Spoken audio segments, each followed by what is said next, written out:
Langsung? Nggak ada MC? Oke, bismillahirrahmanirrahim. Assalamualaikum warahmatullahi wabarakatuh. Para korban-korban pemerintah yang sudah tersiksa lama bertahun-tahun menunggu SK. Ini sebetulnya persoalan klasik di Indonesia ya. Artinya dari Sabang sampai Merauke, kalau saya sedang pergi ke daerah-daerah, hal yang sama selalu terjadi. Hanya memang kalau daerah-daerah provinsi tertentu seperti Kalimantan Timur yang PAD-nya besar, PBD-nya besar, honorernya tetap berjalan gitu ya. Bahkan banyak hal-hal lain yang mereka bisa dapatkan. Berbeda dengan daerah-daerah tertentu seperti Tulungagung misalkan, pasti persoalan honorer ini persoalan yang cukup menyedihkan ya buat teman-teman semua. Sekarang negara tidak makin lebih baik. APBN kita sudah tersunat oleh pembayaran hutang dari pemerintah sebelumnya yang harus dibayar. Tahun ini satu bulan depan sudah harus menyiapkan 800 triliun ya Prof ya? 800 triliun yang harus dibayarkan untuk membayar hutang negara. Pada saat itu sudah pasti dia tidak mungkin memikirkan honorer gimana ya, kita bayar bagaimana ya. Situasinya memang negara sudah tidak memungkinkan untuk itu. Ada harapankah Indonesia menjadi terang? Masih ada harapankah buat teman-teman honorer ini mendapatkan segera SK-nya supaya punya keyakinan bahwa masa depan sudah menjadi lebih baik buat anak istri? Itu yang akan kita tanyakan kepada Profesor Dunia Akhirat. Beliau ini baca bukunya dari Sabang sampai Merauke, dari kutub utara sampai kutub selatan, itu semua bukunya ada. Apa saja ada, tentang apa saja ada. Saya lihat sendiri di rumahnya. Ya. Dan keberanian beliau menyampaikan kejujuran cara berpikir secara logika itu yang luar biasa. Ya. Banyak orang pintar di Indonesia, tapi apakah dia berani menyampaikan itu? Nah, itu yang nyaris tidak ada. Para guru honorer ini adalah mengundang Rocky hari ini adalah salah satu bentuk keberanian untuk mendengarkan akal pikiran yang benar, kira-kira seperti apa yang harus kita lakukan, sikap apa yang harus kita kerjakan. Silakan Prof, panaskan hati-hati mereka Prof. Kalau udah panas mau membakar apa enggak? Ya saya baca banyak buku, semua buku ada di saya kecuali satu buku, yaitu Shinchan. Karena itu cuma dibaca oleh Fufu Fafa itu.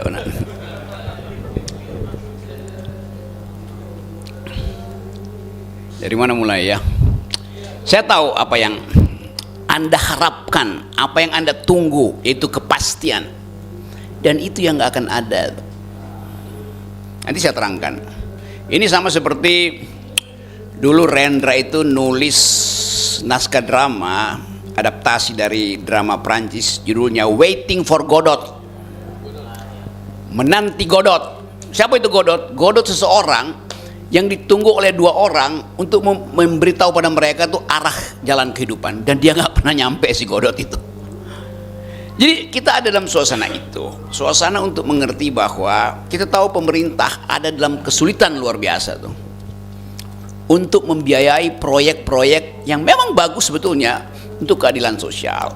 Misalnya makan siang gratis, misalnya food estate supaya pangan kita tidak tergantung dari beras Thailand, Cina atau Vietnam.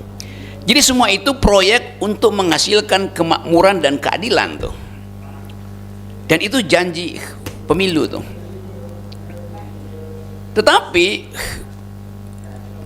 semua janji pemilu, semua ambisi politik batasannya cuma satu, yaitu APBN. Boleh ambisi bikin IKN, ya tapi APBN nggak cukup. Boleh ambisi perpanjang jalan tol, ya tapi APBN nggak cukup.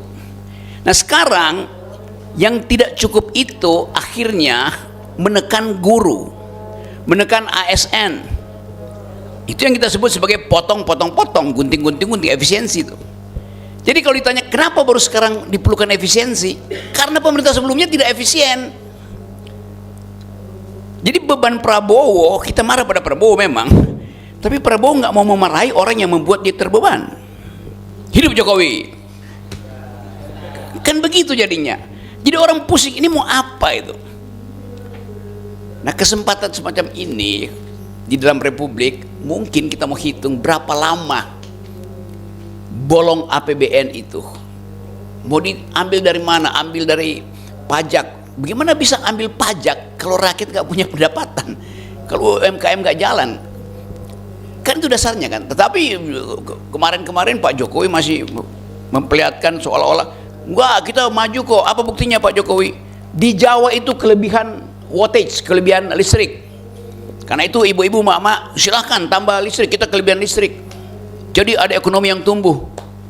Loh kalau kita baca statistiknya, kenapa kelebihan listrik? Karena pengguna listrik pabrik-pabrik besar pindah ke Vietnam, pindah ke Thailand.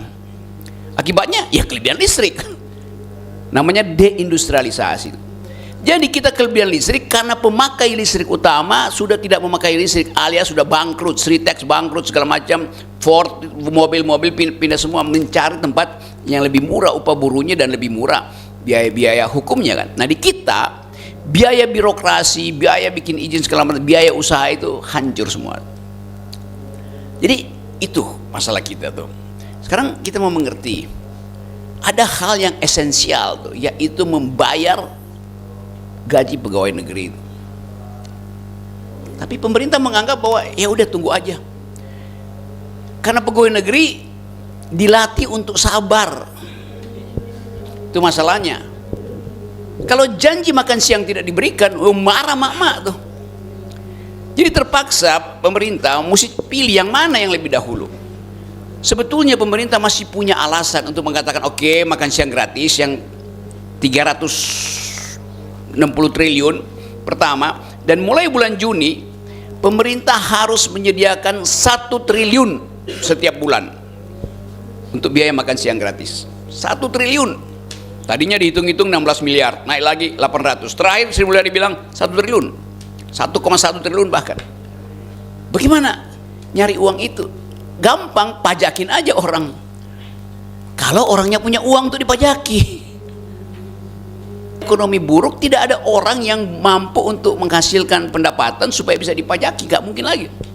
Pinjam ke luar negeri, ada masalah tuh. Pinjam kemana? Pinjam ke Amerika. Amerika bilang kan kita perlu dolar, maka kita mesti pinjam ke Amerika. Amerika bilang, loh kan kalian Indonesia udah masuk BRICS, pinjam aja ke Cina, pinjam aja ke India, pinjam ke Rusia. Kita butuhnya dolar. Sementara mata uang Cina, mata uang BRICS itu ya nggak laku nilainya. Tetapi kita punya sensasi kalau masuk BRICS itu artinya masuk pada negara-negara yang berupaya untuk tidak diatur oleh kapitalis dunia, oleh Amerika dan Eropa misalnya. Nah saya mau terangkan ini supaya ada pengetahuan di kita tuh. Walaupun kita tahu kita nggak boleh maafkan itu, karena ini kesalahan dari awal. Kita nggak bisa, oke kalau begitu kami mengerti Pak Prabowo, maka kami dosen-dosen, guru-guru, pegawai ASN yang digaji pemerintah yang nggak diangkat-angkat menunggu sampai 2029. Lalu kata Pak Prabowo, terima kasih menunggu 2009 karena nanti yang akan memimpin 2009 adalah Fufu Fafa. Ya kita marah lagi kan, lo Fufu Fafa dan bapaknya yang membuat kita nggak dibayar hari ini, kan itu dasarnya. Yang udah 20.000 orang demo di situ tuh diabaikan. Sritex 10.000, 15.000 orang tutup pabriknya, padahal mereka itu sepenuhnya mendukung Prabowo, mendukung Gibran, mendukung Jokowi bertahun-tahun. Mau diselamatkan dengan cara apa coba? Nanti kami selamatkan. Cara menyelamatkannya apa? Kumpulin oligarki. Udah dua kali kan oligarki dikumpulin oleh Pak Prabowo. Buat apa? Kalau oligarki bilang, oh iya dia mau bayar. Bagaimana dia bayar kalau dia tahu bahwa yang dia bayar itu nggak ada nilai ekonomi buat kembali? Tetap oligarki kan berpikir balik nggak? Kalau kita kasih pinjaman misalnya pada negara, mereka tahu bahwa Semua perangkat internasional, pemeringkat internasional memperhatikan Indonesia itu sedang sangat drop. Karena itu korupsi sangat tinggi itu. Karena itu tidak ada kepastian hukum. Maka lembaga-lembaga yang biasanya kasih sertifikat bagi penanaman modal asing terutama, turunin rate kita. Sekarang tinggal 4, artinya dunia internasional bilang rating Indonesia 4, artinya apa? Jangan masuk ke Indonesia, berbahaya, duitmu gak akan balik. Jadi kita mengalami kesulitan itu. Saya terangkan ini secara akademis, bukan hoax, bukan gosip, itu faktanya tuh. Nah, dalam fakta-fakta itu kita coba untuk ya survive, bagaimana caranya tuh. Jadi faktanya begitu. ASN dipotong, akibatnya keluarga ASN yang kelas menengah mulai gelisah. Di kota-kota besar, keluarga ASN merasa bahwa kami malu untuk menerangkan pada keluarga kami bahwa kami nggak bisa lagi bawa pulang oleh-oleh kalau mudik. Malu. Yang biasanya nenteng. Jadi kehidupan ekonomi nggak jalan. Kalau kita lihat datanya, CNBC, lembaga riset yang ada banknya itu, memberitahu pada kita bahwa Indonesia dalam keadaan kekosongan daya beli. Mandiri, Bank Mandiri bikin skala baru. Baru tadi pagi saya baca tuh. Selama bulan Ramadan ini konsumsi justru drop. Padahal biasanya bertahun-tahun konsumsi bulan Ramadan orang paling banyak keluar uang.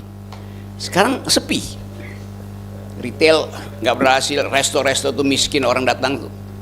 Nah sekarang coba kita lihat dalam bulan Ramadan ini, anak-anak dari kelas menengah ini, yang ASN atau manajer-manajer yang gajinya 20-30 juta itu, nggak bisa kasih uang pada anaknya untuk beli sesuatu. Tandanya apa? Deflasi. Barangnya murah sekarang. Bukan mahal, justru murah barang sekarang. Tapi nggak ada yang beli. Itu namanya deflasi. Ada barang tapi nggak ada yang beli. Artinya mau dibikin murah pun kalau dompetnya tinggal 20.000 nggak akan ada yang beli itu. Jadi itu kondisi hari ini. Nah dalam keadaan semacam itu, potensi sebut aja kerusuhan sosial itu sangat mungkin terjadi itu. Nah kita berhitung kalau terjadi ras misalnya, tiba-tiba dolarnya udah 16.500, tiba-tiba dolar turun lagi, orang senang gitu. Ya dia turun karena Bank Indonesia keluarin dolarnya buat tekan supaya harga dolar itu tetap, artinya kosong lagi Bank Indonesia tuh. Kan itu pengertian dasar ilmu ekonomi yang kita pelajari sama-sama itu di SMA apa nih udah diajarin seperti itu tuh. Bagaimana cara lain untuk dapat uang gampang? Cetak uang. Bagaimana menghidupkan ekonomi? Kalau ekonomi butuh tadi 800 triliun mesti bayar, hilang tuh. Sekarang mau mengembalikan 800 triliun itu. Kalau saya Menteri Keuangan, saya cetak aja uang. Saya cetak 1.600 triliun. 800 triliun saya kasih pada pengusaha UMKM supaya produksi barang. 800 triliun saya bagi-bagi pada honorer ASN supaya mereka beli barang UMKM. Maka hidup ekonominya tuh gampang. Tetapi 2 hari kemudian inflasi, naik harga-harga. Kenapa? Karena jumlah uang yang beredar itu tidak sebanding, tidak setara dengan produksi yang diperlukan sebetulnya. Apa akibatnya? Hancur sama seperti awal Orde Baru, 600% inflasi. Lain kalau Amerika cetak uang. Uang Amerika itu beredar dari Washington sampai Tulung Agung. Ada money changer. Ada uang masuk lewat Western Union. Karena dolar berlaku di seluruh dunia. Uang saya rupiah sebanyak apapun begitu keluar dari bandara nggak ada harganya tuh. Itu masalahnya. Jadi sekaligus pengetahuan dasar tentang bagaimana ekonomi bekerja. Nah kita frustrasi melihat itu. Lalu kita berpikir bagaimana caranya kita bertahan hidup tuh. Jadi ini problemnya yang kalau orang berpikir sebagai rasional person, rasional ekonomi, dia pikir ngapain saya jadi godot menunggu yang nggak pasti? Mending berhenti menunggu. Artinya apa? Resign dari lalu bikin petisi itu. Kan cuma itu dasarnya kan. Kecuali kita tahu bahwa bulan depan akan ada yang honorer ini udah pasti diangkat itu. Tapi kan kita tahu angka-angkanya nggak mungkin, karena tetap diperlukan 1 triliun per bulan untuk biaya makan siang gratis tuh. Nah, pemerintah mungkin menganggap ya tenaga honorer pasti masih ada tabungan. Iya, tapi kalian saya tahu bolak-balik ke ATM 50.000, 75, balik lagi 50.000, 75.000 kan. Itu masalahnya tuh. Saya juga alami itu sama aja karena saya pengangguran. Yes. Ya karena dilarang, nggak ada orang yang mau semua kontrak saya dengan BUMN dibatalkan karena saya kritik terus pemerintah kan. Tapi saya ambil risiko itu tuh. Ini cuma soal pilihan, mau ambil risiko apa enggak itu. Jadi sekali lagi ini bukan kompor, ini cuma pilihan itu. Karena kalau saya hitung, ya pemerintah akan buying time, akan beli waktu. Ya sabarlah, sabarlah. Sementara kita tahu bahwa makin lama daya beli kita makin turun. Jadi data-data lebaran ini menunjukkan bahwa nggak akan ada fresh money masuk ke Indonesia. Nah, kalau kita hubungkan dengan keadaan internasional, nggak ada juga yang mau masuk investasi di kita untuk menciptakan lapangan kerja. Kenapa? Karena mereka merasa akan ada kerusuhan politik. Tanda-tandanya ada di situ. Dasarnya itu. Mereka tahu bahwa tidak ada kepastian hukum kalau mau investasi di Indonesia itu. Tanah nggak jelas, pemilikan nggak jelas, tiba-tiba ada aturan baru yang kita ada di dalam keadaan kacau. Nah, itu yang kita sebut Indonesia gelap. Tapi kemudian pemerintah bilang enggak, kalian yang gelap. Ini nggak ada kesempatan untuk diskusi baik-baik dengan pemerintah tuh. Pemerintah memusuhi rakyat yang bilang Indonesia gelap. Padahal sebetulnya kalau kita hitung, oke, pemerintah bilang gelap dan karena itu reaksi masyarakat, oke, apa namanya, kabur dulu aja. Iya, kabur aja dulu. Artinya pergi cari ke luar negeri. Lalu pemerintah anggap yang pergi ke luar negeri itu tidak patriotik, tidak mencintai rupiah. Terutama ke Jawa Tengah ini sebanyak 365 triliun sebulan. Lalu mereka dimusuhi sebagai tidak patriotik. Bayangkan kalau mereka nggak kirim uang mereka tetap simpan di bank Jepang, di bank Amerika, bank Taiwan, bank Vietnam, bank Arab Saudi. Mereka nggak kirim ulang ke sini, habis negeri ini. Jadi kira-kira itu latarnya, karena kadang-kala kita bisa lihat lebih jernih masalahnya kalau latarnya kita ngerti dulu tuh. Saya kira itu pengantarnya tuh ya teman-teman. Tapi saya senang kalian mengundang saya di sini dengan Pak Diki karena kalian mau dengar kemarahan yang maksimal. Makasih.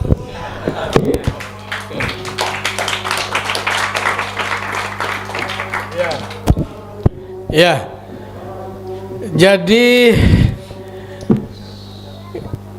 Jadi gelap, Prof ya. Gelap ya. Jadi itu yang menyedihkan. Saya bilang tadi saya udah bicara sama Prof, bagaimana kita diskusi sama teman-teman ini ya. Situasinya itu belum terang kelihatan gitu. Kita mau bicara 20.000 saja orang honorer turun ke Jakarta berdemo juga tidak memberikan perubahan apa-apa. Jadi saya bingung kira-kira di forum ini adakah sesuatu yang bisa kita hasilkan dan bisa memberikan penerangan. Diskusi bisa kita mulai, tapi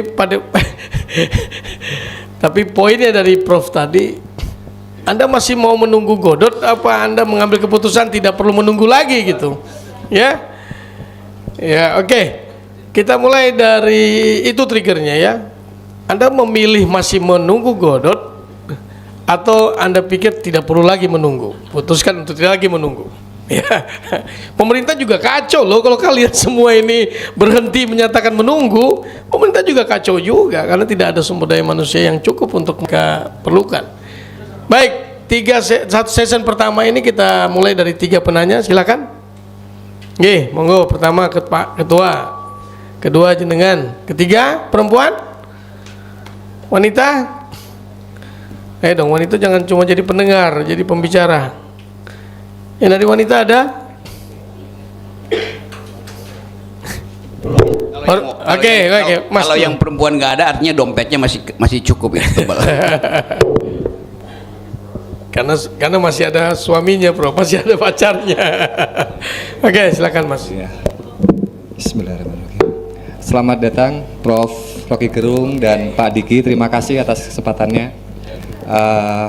Saya mewakili honorer R2 R3 Tulungagung, mewakili honorer R2 R3 seluruh Indonesia, Bung Rocky.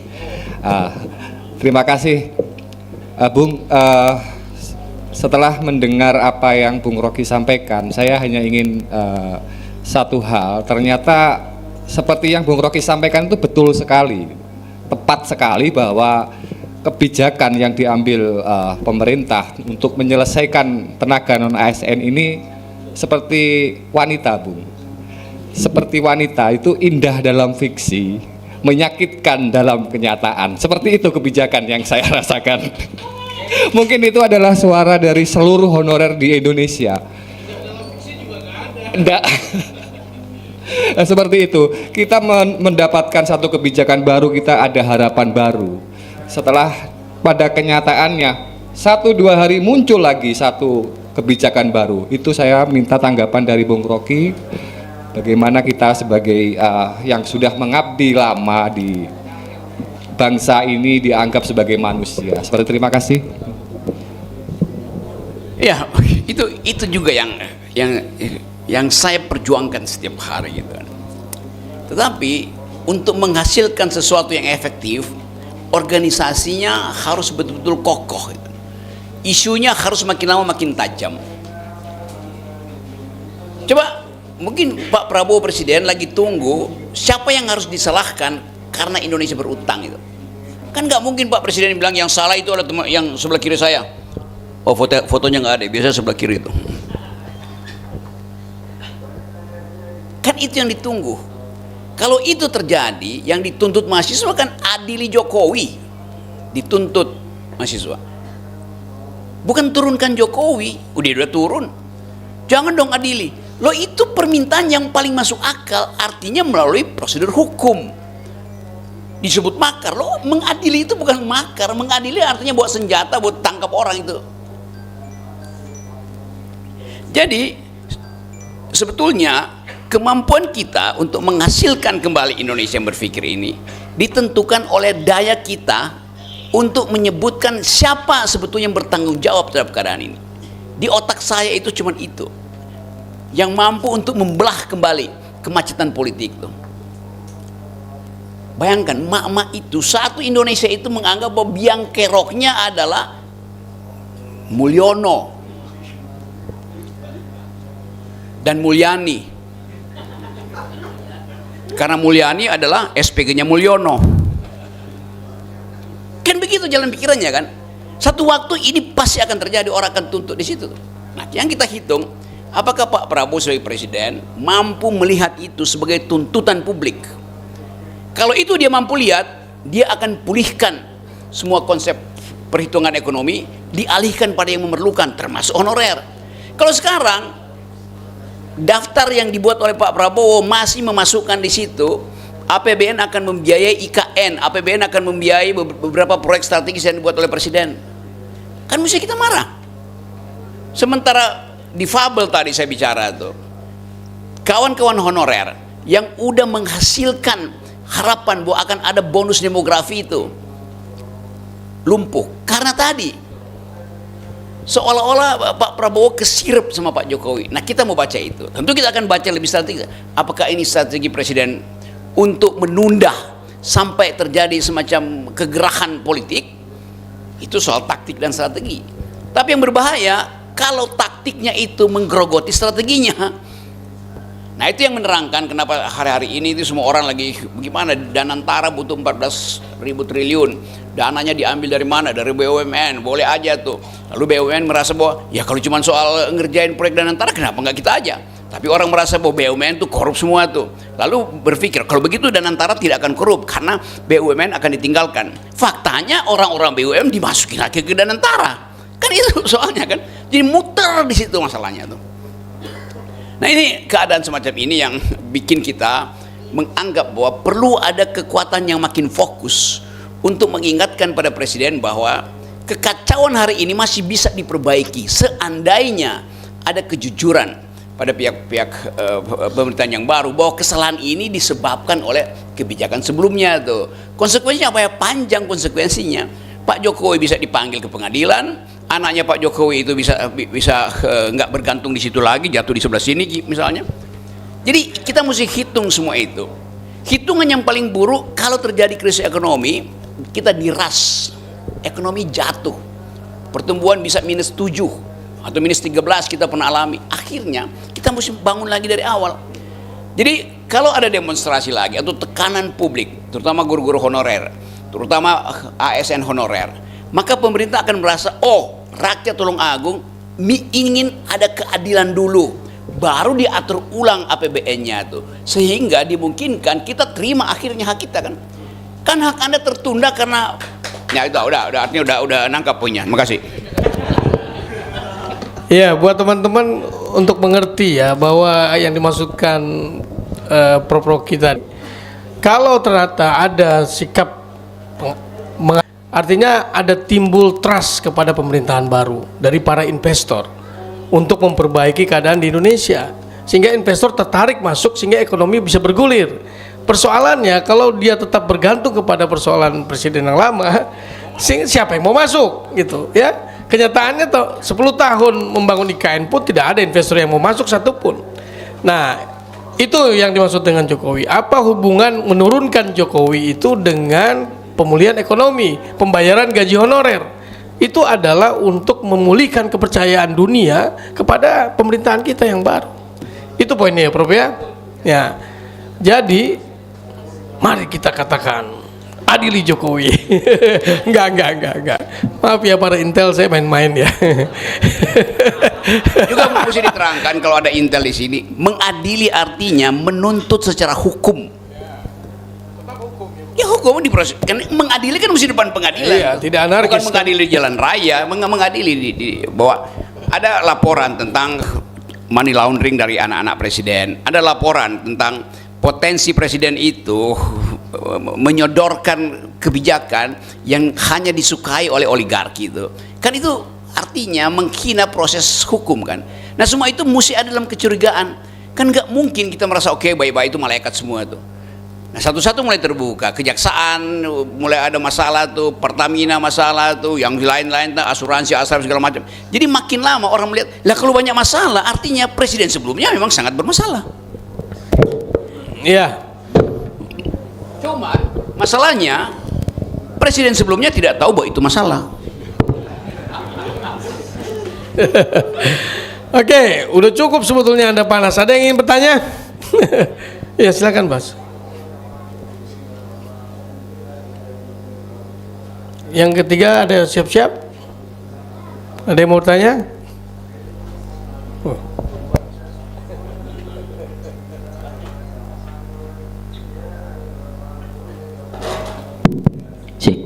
Assalamualaikum warahmatullahi wabarakatuh.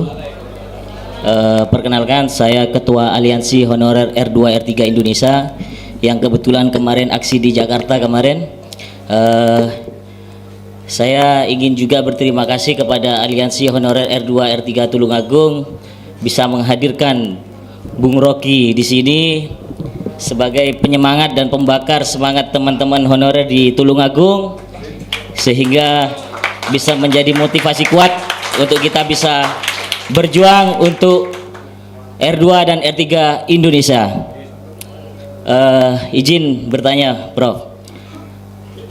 Kami sudah melakukan aksi di Jakarta, kemudian di semua daerah sudah kita laksanakan tuh aksi di daerah-daerah itu. Tentunya ini sudah menjadi isu nasional, bukan lagi ini aksi yang biasa-biasa. Ini sudah sangat luar biasa kan, seperti itu. Kemudian Indonesia selalu menggaungkan Indonesia Emas. Apakah mungkin dengan mengurusi honorernya saja tidak mampu, pemerintah sekarang menggaungkan akan menuju ke Indonesia Emas, kan begitu? Kemudian saya menarik itu tantangan dari Prof. Rocky itu, tentunya bukan hanya tantangan untuk saya, apakah berani nanti mundur atau tetap menunggu, kan begitu? Kalau saya akan menyampaikan begini, Prof. Kami akan adakan aksi penghabisan nanti untuk kita menuntut bersama-sama bagaimana pembenahan terhadap honorer, seperti itu. Jadi kita akan gaungkan kembali aksi di Jakarta bersama-sama untuk lebih memperkuat lagi. Kalau kemarin aksinya hanya 20.000, saya minta 1,7 juta honorer yang tergabung di Indonesia ini. Kita bersama-sama untuk gaungkan, untuk menuntut keadilan untuk seluruh honorer yang ada di Indonesia ini. Kemudian daripada itu, tantangan ini sudah jelas kawan-kawan. Kita mau menunggu mati karena kekeringan, karena kelaparan, atau kita mau bertarung habis-habisan nanti, begitu. Ini adalah jelas di sini. Kemudian yang menjadi pertanyaan saya, apakah memang betul Indonesia ini tidak punya uang, Prof, untuk membiayai honorer? Itu saja dari saya. Terima kasih. Wassalamualaikum warahmatullahi wabarakatuh. Ya, langsung saja, Prof. Langsung saja. Enggak usah kasih kisi-kisi lah. Kita tunggu demonya aja. Ya itu kepastian itu tuh. Jadi kalian diberi nama honorer tuh, dari kata dasar bahasa Indonesia honor, honorable, artinya mulia itu, yang terhormat, yang memiliki kehormatan. Negara menganggap bahwa ya honorer kan artinya nunggu aja. Kan itu kurang ajarnya negara. Kepastiannya tidak bisa diberikan. Tuker tambah, jangan dulu dong, sabar. Iya, kita tahu sabar. Tetapi mesti ada kepastian, keadilan itu mesti dihasilkan. Sabar bagaimana? Nunggu investasi asing, nunggu ekonomi tumbuh. Bagaimana ekonomi tumbuh? Ekonomi hanya tumbuh kalau ya boleh ada apa namanya nih, hilirisasi segala macam itu ekspor. Tetapi di seluruh dunia yang namanya pertumbuhan ekonomi itu diperlukan investasi dari luar, namanya FDI, Foreign Direct Investment. Itu yang nggak dapat kita di situ. Kenapa nggak dapat? Karena tadi investor nunggu di Singapura, 2 investor lagi minum kopi di Orchard Road itu, dia lihat-lihat aja di HP itu, oh dolar begini, oh Indonesia, oh tiba-tiba rupiah membaik. Dia cek berapa banyak uang yang digelontorkan oleh Bank Indonesia untuk menstabilkan dolar. Oh segini tuh, kita lihatlah 2-3 hari lagi dia pasti drop. Satu investor yang nunggu di Orchard Road, dia telepon investor yang ada di Tokyo, yang di Tokyo telepon yang ada di Paris itu, kita mainkan yuk sebentar. Mereka menguasai peralatan untuk membuktikan bahwa mereka bisa mengendalikan ekonomi Indonesia. Kalau dia lakukan itu, selesai kita kan. Kenapa dia mau lakukan itu? Dia marah pada Indonesia karena demokrasi tidak ada, kepastian hukum tidak ada, keakraban warga negara nggak ada. Siapa penyebabnya? Ya Prabowo. Benar? Tidak. Prabowo baru 100 hari. Kemarahan mereka dari 5-6 tahun lalu.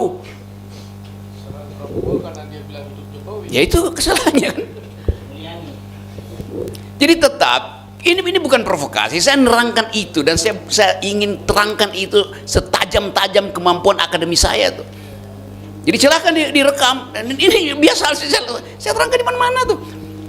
Tidak ada kebencian kita pada yang inginkan, ada keadilan.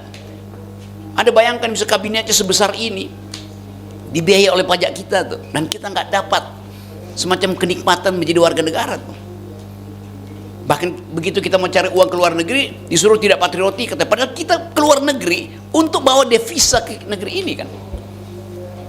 Jadi dasarnya itu tuh, dan itu yang kalau kita lihat secara perlahan-lahan kemarahan itu mulai terorganisasi tuh, mak-mak segala macam WA group itu. Nah itu yang menyebabkan legitimasi presiden makin lama makin turun.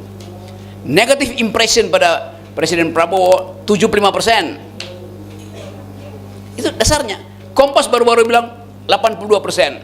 Sekarang Kompas balik angkanya tuh, terbalik akhirnya. Hanya dalam ya sebut aja 40 hari angkanya udah berbalik tuh. Nah bahayanya kalau legitimasi turun, kepercayaan pada aparat, pada institusi hilang. Akibatnya apa? Ya kekacauan di jalan. Dan itu bahayanya. Kalau kekacauan itu sekedar konflik politik gampang diatasi tuh. Tapi ini akan jadi konflik sosial, dan di Indonesia konflik sosial itu elemen-elemennya ada elemen primordial, ras, kelas, agama, suku. Itu potensi terjadi. Jadi kita mau terangkan ini sekaligus saya ingin diketahui oleh aparat keamanan bahwa kita hidup di atas bara itu soalnya. Nah, masalah ekonomi selalu menjadi masalah pertama yang bisa memberantakkan Indonesia tuh. 98 begitu, 65 begitu. Jadi kita punya pengalaman historis yang buruk, yaitu membuat ekonomi ini bagus, bukan sekedar ya kebijakannya keliru memang. Motif untuk merampok itu yang menyebabkan semua kebijakan keliru. Bayangin Pertamina udah 5 tahun, padahal ada desain untuk merampok Pertamina, kan begitu. Bukan direksinya yang salah kebijakan. Dari awal kebijakan itu disusun supaya tidak terendus kalau merampok. Itu dasarnya. Jadi semua itu ada di sini. Kita masih lihat mungkin Ibu Mega, PDIP masih mikir-mikir kalau kalau Pak Prabowo dan Ibu Mega bisa saling bersalaman mungkin lebih stabil. Tapi mungkin Ibu Mega bilang, saya akan bersalaman dengan Pak Prabowo. Tapi bagaimana kalau saya lagi bersalaman berpapasan dengan Wakil Presiden?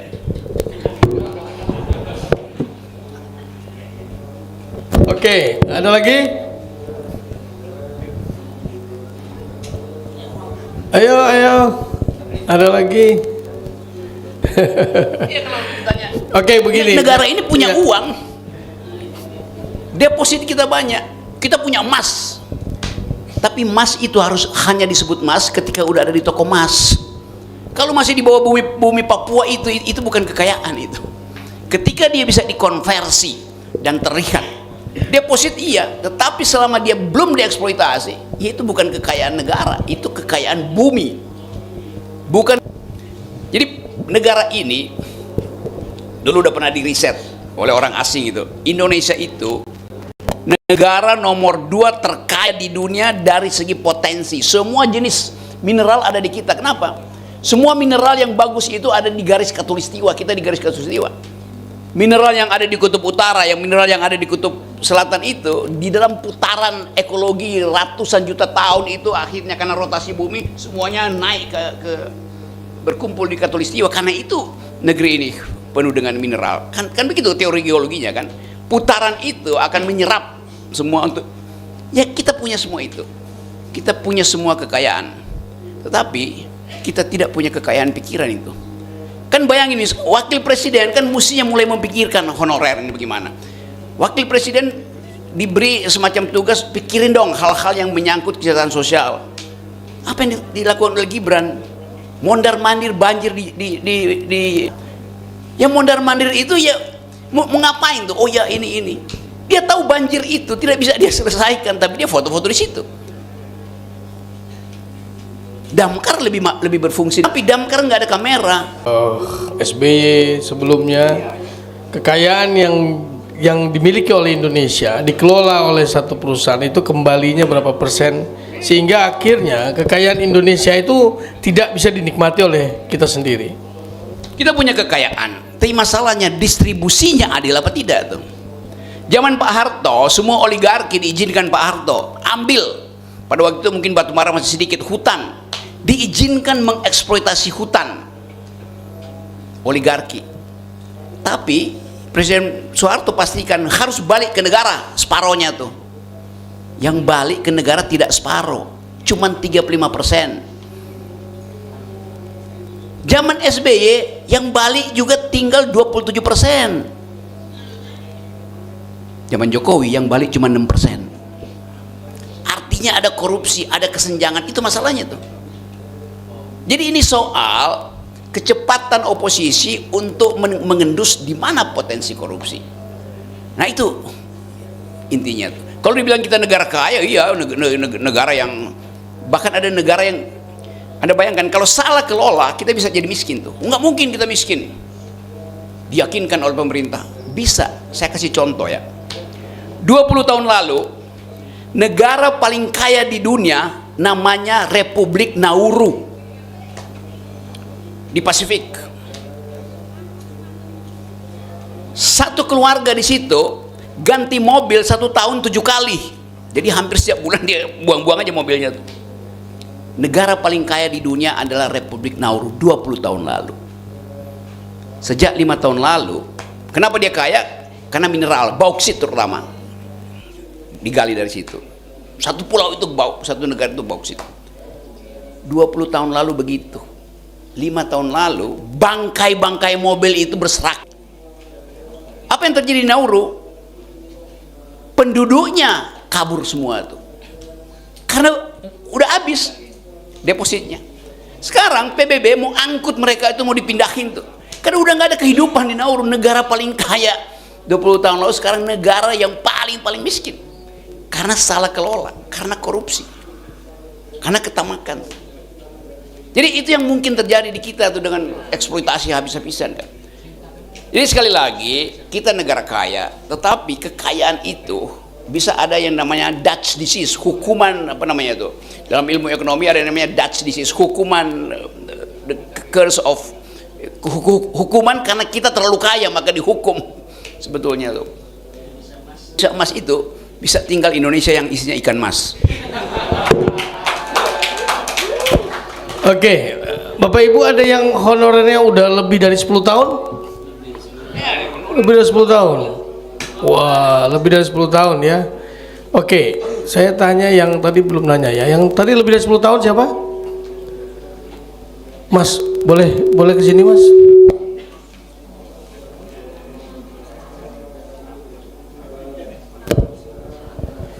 Oke, bagaimana Anda mensiasati kehidupan Anda dengan gaji honorer yang hanya selama 10 tahun itu, Mas? Ya, terima kasih kesempatan yang diberikan. Gini Prof, jadi kita dari teman-teman guru honorer itu selama bekerja lebih dari 10 tahun lebih, bahkan ada yang 21 tahun lebih. Itu Prof. Jadi dari teman-teman itu bahkan ada yang gajinya hanya 50.000 satu bulan. Kadang digaji dirapel 3 bulan sekali. Karena kenapa? Karena siswa yang ada di sekolah tersebut sangat sedikit, bahkan tidak bisa membiayai teman-teman guru. Gimana siasatnya untuk membiayai keluarga kita? Ya pulang sekolah kita mencari pekerjaan lagi. Seperti itu. Akhirnya kayak tugas kita sebagai guru itu hanya sebagai hobi aja. Jadi honorer sebagai hobi aja. Pengabdian lah, pengabdian. Jangan ya. hobi ya. Ya kalau guru oke, saya bisa nilai bahwa Iya. Anda sudah punya jiwa untuk memutuskan menjadi guru. Itu lebih kepada pengabdian, kepada Iya, betul. passion ya. Sehingga 50.000 pun nggak masalah. Itu kayak abdi dalamnya keraton. Abdi dalam keraton kan begitu. Digaji 2.000 satu bulan pun tidak ada persoalan. Iya. Karena buat dalam pengabdian. Tapi kemudian Anda mensiasatinya dengan melakukan pekerjaan lain setelah itu. Setelah pulang. Ya, kalau guru kita bisa maklumi ya. Saya mau tanya kalau pegawai negeri, ada nggak? Bukan pegawai negeri, honorer pemerintahan yang lebih dari 10 tahun. Pak Adi. Ya, aku sudah ngerti. Yang lain ada? Yang lain? Yang 15 tahun, 20 tahun? Honorer? 8 tahun, 8 tahun, 8 tahun. Ada? Mas, monggo Mas, silakan Mas.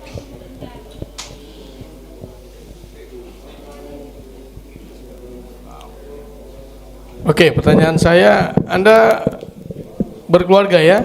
Sudah. Pendidikan Mas? Akhir? S1. S1? Iya. Pendidikan terakhir, kemudian berapa lama menjadi honorer? Sudah 86. 8 tahun di instansi mana Mas? Di Dinas Pendidikan Kabupaten Jombang. Oh, Dinas Pendidikan Kabupaten Jombang. Oke. Saya nggak tahu berapa nilai honorer jenengan, tapi pasti sangat kecil.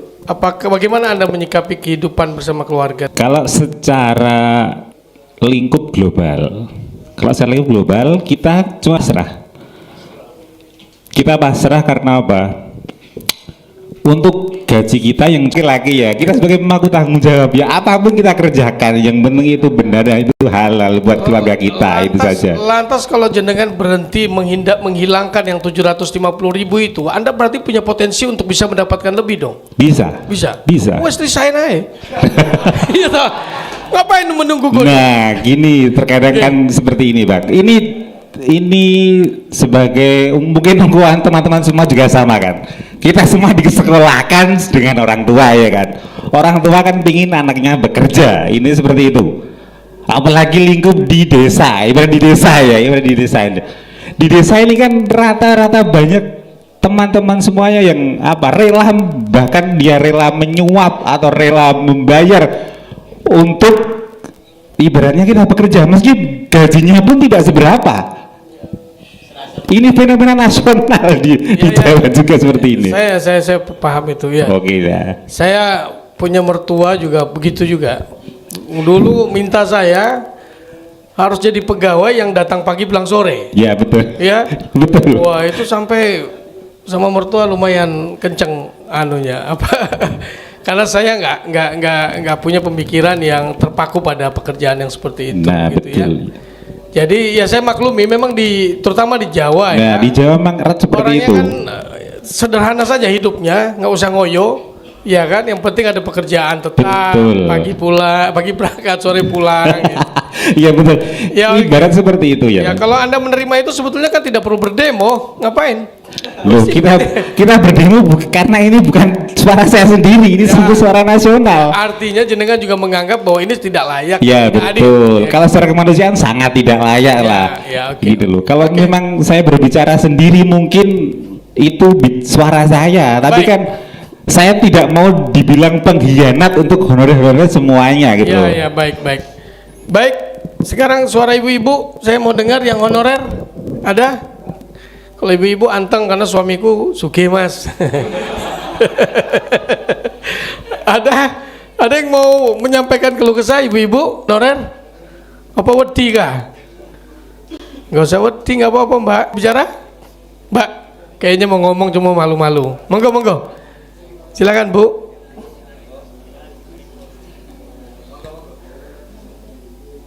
Nggak ada, Mbak. Ah iya, gitu dong berani. Ya, silakan. Assalamualaikum warahmatullahi wabarakatuh. Terima kasih atas kesempatan dan waktunya untuk saya. Honorer status R3. Saya sudah menjadi honorer kurang lebih 16 tahun. Saya kerja di SD saya, tempatnya sangat terpencil di atas gunung.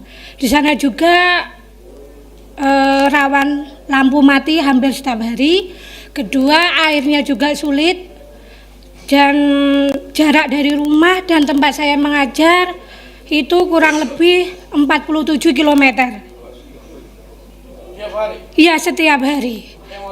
Pakai motor, naik turun gunung. Gaji pendapatan honorernya? Honorer 1 bulan 200.000. Iya, seperti itu.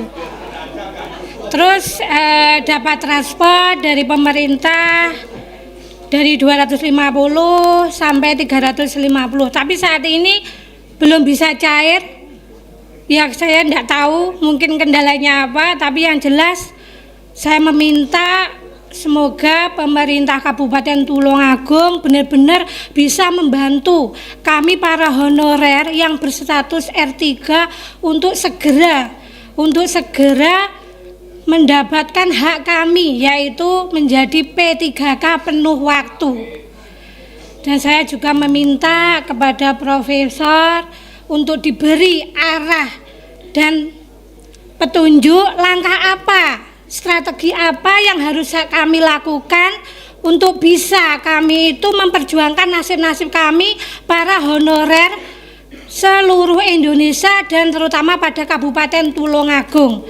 Karena kebijakan di Kabupaten Tulungagung, pemerintah Kabupaten Tulungagung ini sepertinya masih terus menghindar ataupun tidak menyelesaikan masalah kami, padahal kami sudah melakukan berbagai segala cara termasuk audiensi, yes, pokoknya banyak sekali, tapi ya jawabannya cuma itu saja, dan itu membuat kami merasa nasib kami itu mau kemanakan lagi, karena usia kami juga sudah kepala 4, masa kerja kami juga sudah terlalu banyak, terlalu jauh, dan hak kami itu kami tidak mendapatkan hak kami. Baik. Tolong dibantu. Tapi alhamdulillah jenengan diparingi kesehatan luar biasa. Alhamdulillah, terima Berkahnya kasih. itu ya. Ya, amin, Oke. alhamdulillah. Ngomong-ngomong, suami jenengan kerja di mana ya? Suami saya kerjanya keliling, Pak, jualan telur. Iya. Jualan telur ya. Iya, jualan telur. Jadi cukuplah untuk membiayai kehidupan keluarga ya, ditambah Ya, dengan kalau dibilang cukup sih enggak cukup, Pak. Tapi mau gimana juga kan? Kami punya anak 2, kami juga kan punya tanggung jawab yang bikin semangat itu karena ingin mengajar kepada murid-murid yang ada di pelosok tadi ya. Iya, intinya begini, Pak. Kalau saya sendiri itu panggilan hati. Intinya kalau kami mau turun, misalkan saya mau pindah, insya Allah itu ada. Tapi kami merasa di sana itu memang parah, istilahnya ngomong itu memang keadaannya di sana itu. Berapa murid Bu yang Ibu di sana? Di sana itu satu sekolah itu 13-14. Soalnya memang di sana itu satu dusun. Jadi sekali kita ke sana itu kebanyakan orang pada kapok, soalnya medannya sulit.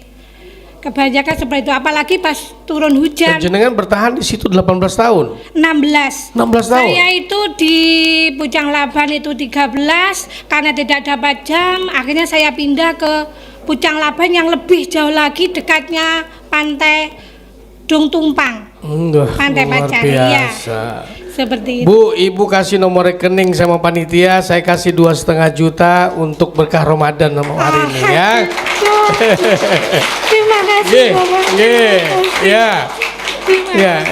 Terima kasih. Iya, mohon maaf ya, cuma 2,5, tapi mudah-mudahan berguna buat jenengan, nggih. Amin. Terima Luar kasih, biasa. Bapak. Semoga Bapak dibaringi sehat terus, Amin. keluarganya sehat, banyak rezeki. Nggih. Atur nuhun nggih Bu. Iya, Ya, iya, minta ke Pak. panitia ya nanti. Iya. Ya. Wah, ini langsung rame yang nanya ini. Assalamualaikum Ini mulai. warahmatullahi wabarakatuh. Waalaikumsalam warahmatullah. Iki wis mulai iki banyak. Oh, iki ketoke. Oke. Siapa lagi?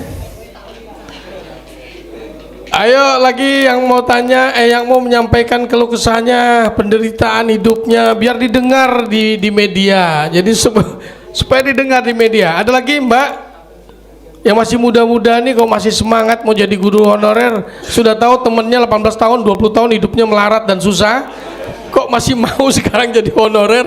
Ngarep kayak apa karena Bapak ada ordal nih. Ini mereka nih yang muda-muda nih ada ordal kayaknya nih ya. Ada ordal ini. Dia tahu nih, biarpun temennya 15 tahun, dia yakin 3 tahun 4 tahun jadi pegawai nih. Siapa yang punya ordal? Ada nggak di sini honorer yang punya orang dalam persiapan untuk jadi PP3K? Nggak ada yang ngaku mesti. Lah makanya itu terjadi kan? Ya itu fakta kan, tidak adilan. Ada? Prof, ada yang mau ditambahkan dengan keluh kesah Ibu tadi? Ya kita akhirnya tahu apa bedanya antara keinginan untuk menghidupkan harapan pada anak-anak ini dan pengorbanan material kita. Itu adanya cuma di Indonesia tuh, atau di Jawa, atau di Tulungagung tuh. Yang nggak mungkin terjadi di Eropa. Karena orang akan bilang hak saya ini. Jadi selisih antara yang materi dan yang rohani itu jauh sekali. Itu yang bisa kita bertahan sebagai makhluk yang percaya pada keajaiban. Tetapi sekali lagi Pak Diki menyumbang, tapi itu hanya tanda awal bahwa rakyat bisa bantu rakyat. Kalau itu kita lakukan semua, oke, nggak ada masalah. Tetapi dengan konsekuensi nggak usah ada pemilu, kan rakyat bisa mengatur hidupnya sendiri. 70 triliun, 170 triliun dipakai untuk pemilu, hasilnya begini. Jadi sekali lagi saya percaya itu, dan saya tahu semua yang akan kita simpulkan. Yang paling penting adalah menerangkan pada diri sendiri dan pada publik. Kalian tidak dibayar karena apa itu? Sebutin pada pemerintah. Karena pemerintah akan bilang, kami nggak bisa bayar, kami nggak punya uang. Kita lanjutkan pikirannya. Kenapa nggak punya uang? Bukankah negara ini negara kaya? Kita lagi membangun IKN, karena itu nggak punya uang. Kita lagi memperpanjang jalan kereta, karena itu nggak punya uang. Kan itu yang mesti ada di kepala kita. Jadi kenapa kita nggak bisa dibayar? Karena uang dihambur-hamburkan.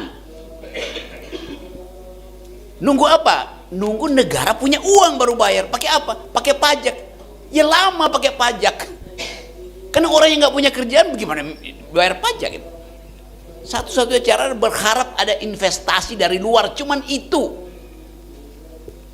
jalan keluarnya. Nah, sekarang baru kita tanya pada pemerintah, apa syarat supaya investasi itu masuk? Syaratnya cuma 3. Satu, ada kepastian hukum. Hukum nggak boleh dipermainkan. Yang kedua, ada penghormatan pada hak atas tanah itu. Yang ketiga, korupsi. Indeksnya mesti diturunkan. Indeks korupsi kita naik terus. Indeks korupsi kita sekarang 34, 33. Zaman SBY 40. Apa artinya 30? Apa artinya 40? Indeks 40 artinya dari 100 orang ada 40 orang jujur. Sekarang 33 artinya dari 100 orang Indonesia cuma 33 yang jujur. Yang tahu itu investor asing. Maka investor asing merasa, bagaimana mungkin kalau Anda 33 saya mau investasi, nggak balik modal saya dong. Kan kita mesti naikin dulu kepercayaan internasional ke arah 50 tuh, ke arah 60. Nggak usah ikutin negara Eropa, Finlandia yang 90. Artinya dari 100 orang 90 jujur. Ya udah nggak ada masalah kalau gitu. Di kita begitu. Nah, baru kita bertanya, mengapa indeks korupsi kita tinggi? Di zaman siapa? Ya di zaman Jokowi. Jadi kalau itu diperdengarkan, maka Presiden Prabowo akan tahu bahwa Anda berhenti jadi honorer, Anda dapat pekerjaan karena ada investasi yang masuk. Persyaratan cuma satu, bongkar dulu korupsi di masa lalu, baru investor merasa oke, udah bersih, maka kami akan masuk. Kalian berhenti sekarang jadi honorer, kalian dapat pekerjaan kan? Itu dasarnya tuh. Jadi kalau mau berdebat dengan DPR begitu, berdebat dengan pemerintah begitu tuh. Jadi terangkan, kami tahu bahwa kami bisa tidak honorer dan kami bisa dapat pekerjaan yang lain kalau ada kepercayaan internasional. Apa yang dijanjikan oleh Presiden Jokowi dulu, akan ada investor masuk ke IKN, ada 1.200 investor masuk ke IKN, maka kalian akan dapat pekerjaan. Berapa yang masuk di IKN? 0. Artinya dia berbohong.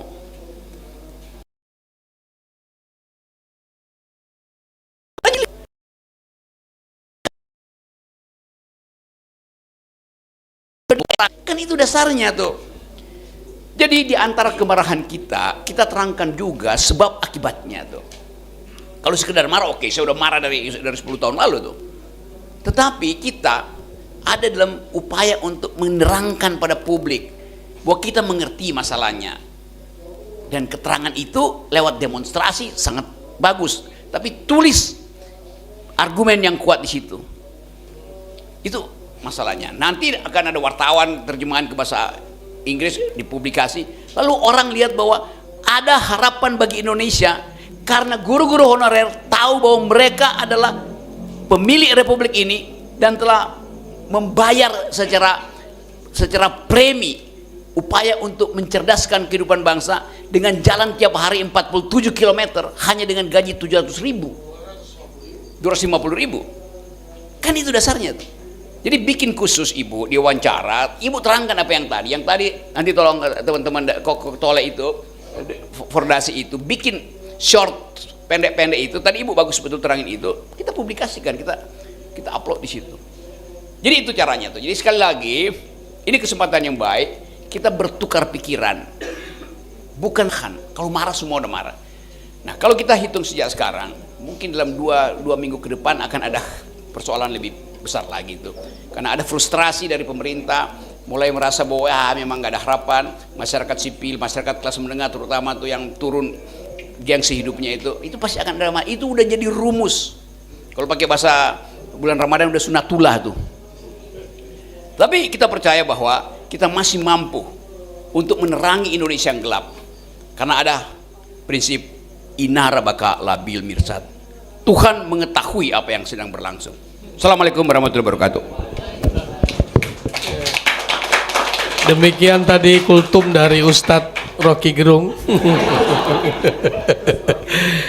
Oke, jadi prinsipnya Anda bisa nangkap ya Pak Ketua, bahwa kalau Anda tuntut pemerintah sekarang supaya membayar, meningkatkan gaji mereka atau menjadi P3K, percaya saya tidak akan dikabulkan karena gak ada uangnya. Yang Anda tuntut adalah bahwa berbayar kalau roda ekonomi di Indonesia ini berjalan dengan baik. Roda ekonomi berjalan kalau ada investor asing yang masuk ke Indonesia. Investor asing masuk kalau ada kepercayaan mereka kepada negara. Caranya adalah Ini gampang, adili mereka yang membuat negara ini gelap supaya investor, oh udah terang sekarang kan, cuman itu cerewetnya. Investor bilang ya you cuman cerewet, tapi kami tidak akan tetap masuk. Kenapa? Itu biang-biang korupsi masih di situ. Dan antara dibikin untuk menghidupkan ekonomi. Investor bilang oh ya bagus, 14.000 triliun itu dalam 3 bulan itu kita udah masuk di situ. Begitu dia lihat, wah kok pengawasnya Jokowi, loh kok ada Erick Thohir di situ. Yang di dalam mata internasional ini biang kekacauan, biang disorganized.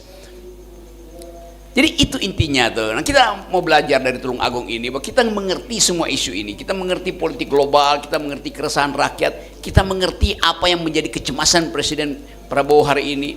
Kita anggap bahwa Prabowo bagus, dia ingin menghidupkan ide kerakyatan, karena itu dia bikin koperasi 70.000 se-Indonesia tuh. Tetapi problemnya bukan di situ.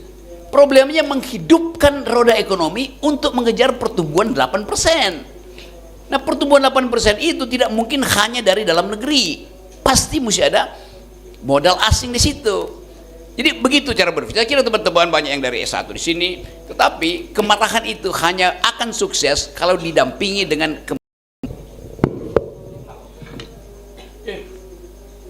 lagi honorer yang baru 2 tahun tapi sudah menderita.